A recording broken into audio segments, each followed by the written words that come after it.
All right, you guys, welcome back to the DM and Friends. I'm DM Angelo, and I'm going to call this episode number 2 in my series of NPC character classes that were right out of Dragon Magazine, and that were meant for the AD&D era. So last episode we did talk about the bandit, the organized crime, pressure on the roads, recurring threats, that theme. Well, this time I'm going to go a lot darker, and this class right here, the bounty hunter, was super designed for dungeon masters. Like, I'll talk about how maybe a player character could do it and some ideas there, but realistically, this is an NPC class that is designed strictly for what happens when someone gets paid to end people. So let's get right into it. So early AD&D didn't really have a clean answer for bounty hunters. Were they fighters? Were they thieves? Were they assassins?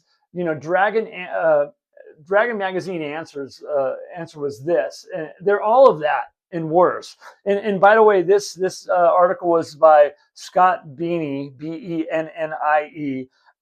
issue number 52, and it was obviously reprinted in Best of Dragon 4. So anyways, the bounty hunter exists to give a DM a relentless pursuer, professional tracker, a moral problem with a huge price tag. This is the NPC you introduce when the world wants to push back. So the core concepts and of this and kind of mechanics and stats, and so basically I'll start with alignment. Alignment for these are pretty straightforward. If the bounty hunter only exists or only hunts for monsters, non-humanoids or evil or neutral creatures, then it must be neutral. Otherwise, if they hunt humans or humanoids, they need to be neutral, evil, and there's no wiggle room there. That's straight out of the article. By the way, the article is only a one-page article. It's pretty short. I'll put it up on the screen here. So these are not misunderstood loners. They kill for money, and that's bottom line. They gain experience that way, and they're honest about it. So who can be a bounty hunter? So race-wise, it's pretty tight. It's humans and half-orcs, and that's it. And there's limitations in level that for these. I'll talk about that. And the stat requirements for these is pretty brutal too. You have to have a strength of a 15, intelligence 13, dex and con of a 14, and if 3 stats, strength, dexterity, and constitution, are all above 16, then you'll get a 10% XP bonus. So yeah, pretty solid stats and hard to kind of become. You have to have pretty hard stats. So anyways, mechanical breakdown of these are pretty interesting too. So mechanically, this is where the class I think kind of gets a little dangerous and really mixed up here in a good way. A bounty hunter is a fighter for combat and saves, is a ranger for weapons and later on tracking when they become a certain level, go through that, and a thief for backstabbing, which they get right out the gate, and eventually they're an assassin too. So there's a lot of mixed classes abilities in this particular class. No exceptional strength, but a full fighter magic access, full backstab at equal level. Assassin style stuff later on. So this is a super layered predator. So I was going to talk about level limits. So bounty hunters who don't kill humanoids can max at 9. Those who do can raise to 13th level.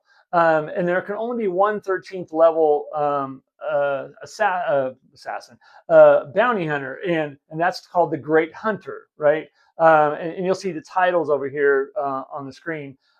So when you reach it, you must track down and kill the current Great Hunter. If you refuse or if you hesitate or you show cowardice, you are marked for death by your peers. And killing a coward is almost as prestigious as killing the Great Hunter himself. This is super world building gold, I think. So at higher level, here's now some of the class abilities. So at higher levels, a bounty hunter becomes pretty terrifying. So at 3rd level, they get the assassination ability, and I'll go into that. At 5th level, they get thief skills. And remember, at 1st level, they backstab, equivalent to a thief. At 7th level, they get ranger tracking in assassin disguise. At 9th level, they'll get 3 attacks every 2 rounds. 3-2. And here's the kicker: they can choose to capture instead of kill on that assassination attempt. So a successful assassination can knock a target out for unconscious for 2 to 16 turns. It's pretty horrible. Enough time to gag them and fix them all up for the road. But there isn't always and they get a little metric in there, a mechanic of there is always a chance of accidental death, which risk goes down by experience, but never to 0%. But which makes every capture kind of tense. They have a risk of killing when they do that roll. But anyway, so let's talk about role playing the bounty hunter. So Dragon makes this pretty clear that the article. Bounty hunters are mean, arrogant, self-confident, in public, they're insufferable, and on the hunt, quiet, withdrawn, very focused on what they're doing. That's when they're most dangerous. They don't gather followers. They don't build keeps until retirement. They don't fight each other unless code demands it or it's an accident. There's absolute professionals, and they're there for one reason. So here's the bottom line with the bounty hunters. They're not heroic, they're not flexible, and they're not safe at all. It's kind of a DM's tool. Now, how could you have this as a player character? I've never had a player play a bounty hunter. I could see it happening. I could see kind of a solo adventure, or how would you fit them in a group how would you fit an assassin in a group, in a group, maybe disguise, maybe they're there for a specific, they're not giving up, they're acting as a fighter, but they're really a bounty hunter. I wonder if you could do that. I think the possibilities are there. It's kind of be pretty tough, but I think you could do it. So, but I do see them as an NPC, and this is an NPC you can use when the party skips town, kills the wrong person, or makes enemies that have, makes an enemy that has a lot of, has money. If you piss off the wrong person, I think, maybe they hire a bounty hunter to go after you. Possibility, right? All right. Well, yeah, check out this. Definitely check out this article in Best of Dragon, Volume 4. It's on page 6, 1-pager.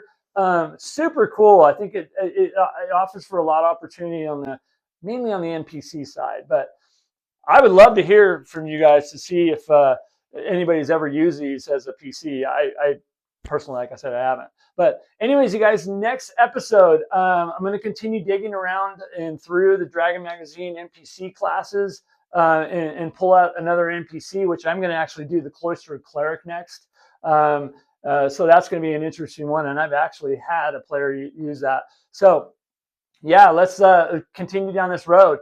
So if you remember any of these guys back in the day, or you're planning on using one, I'd love to hear you guys from the comments. Drop it in the comments, please. I'd love to have that conversation because I'm pretty curious myself.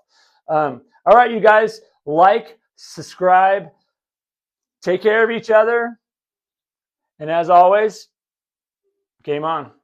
All right, bye.